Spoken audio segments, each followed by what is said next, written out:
નમસ્કાર મિત્રો, સ્વાગત છે આપણી ચેનલમાં। તાંત્રિક વિધિ ભક્તિબાને સ્ત્રીને પ્રેમ જાળમાં ફસાવી, દીકરીએ સામાજિક કાર્યકર્તા મનસુખભાઈ રાઠોડની મદદ માંગી। તો મિત્રો તમે પણ સાંભળો વાયરલ કોલ રેકોર્ડિંગ। એ પહેલાં મારી ચેનલમાં મિત્રો તમે નવા હોય તો મારી ચેનલને સબસ્ક્રાઈબ કરો। મિત્રો વિડીયો ગમે તો લાઈક કરવાનું ભૂલતા નહીં। આવા માણસો વિશે તમારું શું કહેવું છે કમેન્ટમાં જરૂરથી જણાવજો। हेलो हेलो मनसुखभाई राठौड़ बोले। हेलो हेलो हाँ जी मनसुखभाई राठौड़ बोले। हाँ जी હું ભાવનગર જિલ્લાના મહુવા તાલુકામાંથી રાજાવદર ગામેથી બોલું, વિંજોડા વર્ષિયા। બોલો ને બેન। મારા મમ્મી ઘણા 10-12 દિવસથી ગાયબ થયેલા છે। કોણ? અને મારા મમ્મી હા, ગાયબ ગાયબ એટલે મતલબ કોઈ હારે વિયા ગયા છે કે ગુમ થયા છે? હા બસ અમને એવું જ લાગે છે। અને ઈ છે ને એક મારા ઘરે એક આવતા ને બાવા જ હતા અને એને તાંત્રિક વિધિ કરીને મારા મમ્મીનું મગજ ફેરવી નાખેલું છે અને ઈ જ લઈ ગયેલા છે, એવું જ અમને લાગે છે ને ઈ જ છે। ઈ જ લઈ ગયા છે પાકી ખબર છે કે લાગે છે? હા પાકી ખબર છે મને, એની ઉપર જ શંકા જાય છે, ઈ જ છે પાક્કું। તમારા ઘરે આવતા તો તમે એવું જોયેલું તમારા મમ્મી હારે એને કઈ ફ્રોડ હતું એવું? પણ એ ઘણી વાર ઘણા કોઈ ઘરે ન હોય ને તો ઘણી વાર ઈ ફોન કરે ને તો ઘણો ટાઈમ સુધી વાત બી કરતા એની હારે। તમારા મમ્મી હારે? હા। તારું નામ શું છે બેટા? મારું નામ વિંજોડા વર્ષિયા। વસિયા? હા। તારું નામ વસિયા છે? હા વર્ષિયા। તારી ઉંમર કેટલી બેટા? મારી ઉંમર 24। 24। ઓકે। અત્યારે તારા મમ્મી ના બારામાં મારે શું આપને હેલ્પ જોઈ છે? તમે આ વિડીયો વાયરલ કરીને કઈ મદદ કરી શકો તો કરો એમ, મતલબમાં મને તમારી મદદ જોઈએ જ છે। જી। તારા મમ્મી નો ફોટો ને એવું છે ને? બાપુ છે બાવા સાધુ લઈ ગયા એનો ફોટો છે? હા હા બધું છે। હા। આ સાધુ નું નામ શું છે? માવજીભાઈ વાલાભાઈ નાવર। ક્યાં ગામના છે? બાબરિયા ધાર। બાબરિયા ધાર? હા, અમરેલી જિલ્લાના તાલુકો રાજુલા, બાબરિયા ધાર। બરોબર। આ બાપુ તમારા ઘરે અવારનવાર આવતા? હા। પછી એમ કરતા કરતા તારા મમ્મી એ આવું ફ્રોડ કર્યું? હા એને ભક્તિમાં રંગ લગાડી અને આવું બધું કરીને એને લઈ ગયેલું। બરોબર છે। તમે કેટલા બેનું ભાઈઓ છો? માયાજાળમાં ફસાવીને આવું બધું કરેલું એને।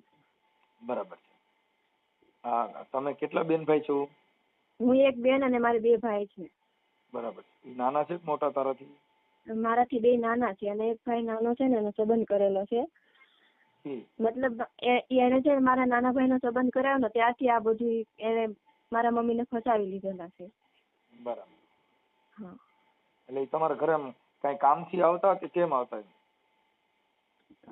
એક તાંત્રિક તરીકે જ આવતા, પણ આમ કોઈને દેખાતા નહીં કે તાંત્રિક કરે છે, બટ અમને શંકા તો થઈ જ ગઈ હતી। પણ અમે ઘણી વાર એને પછી તો આપણને ખબર પડે પછી તો આપણે એની ઓછું કરી દઈએ તો એ આવતા જ હતા। બરાબર બરાબર। ભક્તિ ના માર્ગે લઈ જતા, એમ કે અમે ભક્તિ કરવી છે, ભજન કરવી છે, એવી રીતે એમને બધું કહેતા અને મારા મમ્મી ને એવી રીતે આમ બધું ફસાવી લીધા, માયાજાળમાં ફસાવી લીધા। ભક્તિ ના નામે બધું આવા ડીંડક કરે છે, આવું બધું હાલે છે બેટા, પણ હવે થોડું ધ્યાન રાખવાનું। હા બરાબર। તારા મમ્મી નો ફોટો ને એવું મોકલી દે અને આ તારો ઓડિયો યુટ્યુબ માં વાયરલ કરવો છે ને? હા હા હા, પણ હવે આમાં બેટા અમે તો રોજ આવા કેટલાક વિડીયો વાયરલ કરશું। રોજ ઉઠીને આવી બાયુને ફસાવી ગયા, કોઈ ભૂવા ફસાવી ગયા છે, કોઈ બાવા ફસાવી ગયા છે। હવે અમે થાક્યા છીએ ખરેખર, પણ હવે શું છે બેટા, તમારી દીકરીઓ ફોન કરો ને એટલે અમને થોડુંક ઓલું થાય છે કે આમાં અમારે શું કરવું એમ। આના અમે ફરિયાદ બરિયાદ આપી? હા આપી, ગુમ થયેલા છે એવી ફરિયાદ આપી છે। જી। તો આ સાધુ લઈ ગયા છે એની ઉપર ડાયરેક્ટ ફરિયાદ અપાય ને, પણ એ તો સાધુ તો અત્યારે ફરી ગયા ને, તારા મમ્મી એની કોઈ બોલતા હોય? હા એનું જ નામ લખાવેલું છે। છેલ્લો ફોન એનો જ હતો। કોનો? સાધુ નો? હા એનો જ હતો। બરાબર। સાધુ નો મોબાઈલ નંબર છે કઈ? હા છે ને। ઠીક છે। એના મોબાઈલ નંબર બોલી જાઓ।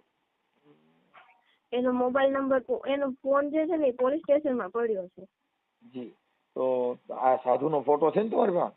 હા ફોટો તો છે। બરાબર। આપડા કયા તાલુકાનું ગામ આવ્યું તમારું? મહુવા તાલુકામાં, મારું ગામ મહુવા તાલુકામાં। અને આ જે સાધુ છે ને એનું રાજુલા તાલુકામાં। રાજુલા તો અમરેલીમાં? હા અમરેલી. તમારે ભાવનગરમાં? હા મારું ભાવનગર.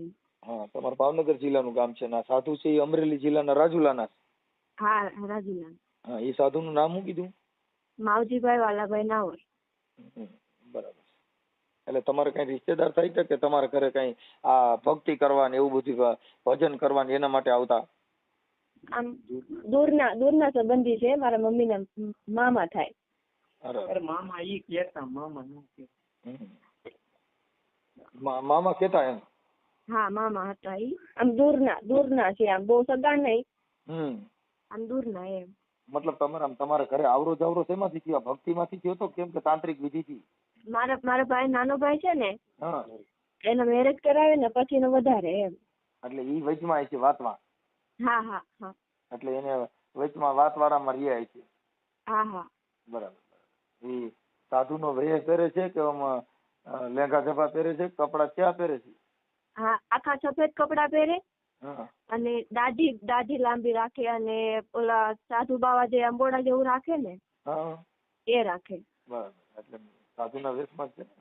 હા હા. બરાબર. અને આખા સફેદ કપડા દરરોજ આખા સફેદ કપડા જ પહેરેલા હોય એને.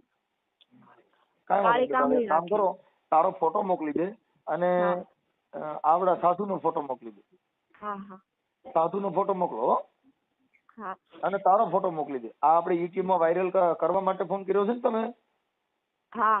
હાજી હાજી હો, મોકલો આમાં. હાલો મને હેલ્પ કરજો બેન. હવે જો ક્યાંય આ તો ઓડિયાના માધ્યમ થકી, વિડિયાના માધ્યમ થકી જે ક્યાંય હશે અને તમારા ઘરે રિયા આવે, કેમ કે આ ભક્તિ કાંઈ નથી, મૂળ તો આ બાવા એ પ્રેમમાં ફસાવી દીધી. મુદ્દો સમજી ગયા તમે?